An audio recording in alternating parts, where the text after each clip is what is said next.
guys, so today we're going to go ahead and start talking about pedigrees. So a pedigree is a family record that shows how a trait is inherited over several generations. First, we must understand some background information though before we attempt to actually work on a pedigree. So as you know, chromosomes are made up of DNA, and each chromosome has a small section in it called a gene, and they code for simple traits. We carry 23 pairs of chromosomes in most of our cells. Each homologous pair of chromosomes carries two alternative copies of the same gene, and we call these alleles. One pair of alleles came from the father, and one came from the mother. There are usually three possible genotypes for every gene.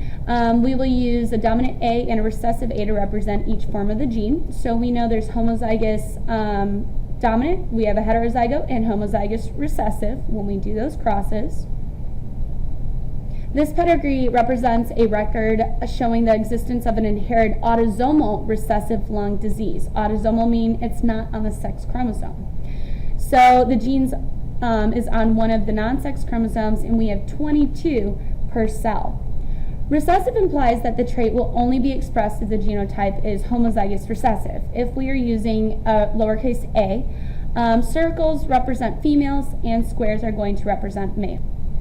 Darkened shapes represent individuals with the trait expressed, in this case, lung disease. Since the disease is autosomal, we know it is not sex-linked, so we can ignore the shapes since they represent gender. And since the infected individual is recessive, it must be the genotype homozygous recessive. So little a, little a. We find out what the genotypes of the parents are by looking at their offspring. We know that the mother must give a copy of her alleles to her kids. Since she only has the recessive A allele to give, we know the children each get a recessive A allele.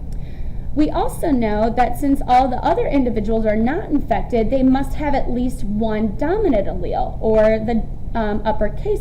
If you want to figure out what the genotype of the parents are, just look at the kids. The father has given the dominant A allele to each of his children, and the mother has given the recessive A allele to each. From this, however, we can't deduce that the other allele for the father, so we put a hash sign to represent the unknown allele.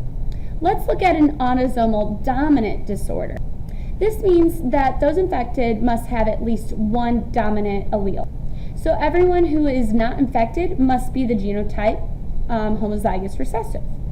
Remember, to know what genotypes of the parents are, look at their kid. The infected son must have a recessive A allele for an allele because it's the only allele that the father can give. The uninfected daughters both have two lowercase a's, so one must have come from their mother. The infected mother must have a recessive A for one allele because two of her sons have recessive A's for their genotype, or homozygous recessive. One must have come from her. The last allele must be a lowercase a because the father of the child is homozygous recessive as a genotype, meaning he only has the lowercase allele to give to his children. Look at the X-linked disorder instead of an autosomal one. Here's a dominant X-linked disorder. If it's dominant, we can go ahead and put the little a's where the non-shaded individuals are. Keep in mind, we are now talking about sex chromosomes, so put the alleles as superscripts next to the X chromosomes. Since the alleles on the X chromosome, we don't need any subscripts or superscripts by the Y chromosome. Since males carry one X chromosome and the infected males show the dominant disorder, its X allele must carry a dominant A. The first, second, and third generation infected mothers must have a dominant A because we are given the disorder is dominant. The mother also must have a recessive A because her son gets their Y from their dad, so their recessive allele must have come from the mother. The second generation mother must also have a recessive allele because that is all the father can give his daughters. The third generation mother must also have a recessive allele because this is all the mother can give her. Okay guys, that's it for this video. Make sure you get some notes jotted down because we're going to work on some problems when you get into class tomorrow. Have a nice night.